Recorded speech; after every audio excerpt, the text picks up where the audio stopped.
ಮಕ್ಕಳು ನಾವುಂದೇವೆ ವಾಕಂದೇವೆ ನೀನು ಒಟ್ಟ ಕಳಸಂದೇವೆ ನಮ್ಮ ಅಪ್ಪನಾರು ದಾತನಾರೆ ಅಪ್ಪನಾರೆ ಅಮ್ಮನಾರೆ ಒತ್ತು ಬೋರನೆ பெருமளவை ஏழுண்டே பக்குது குடிலி நலகொண்டு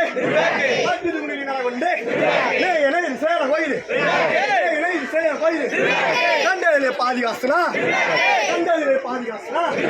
இங்கந்து எத்திமடியே வருஷவல்லானே திருநீர் குருவங்களே வந்து வீச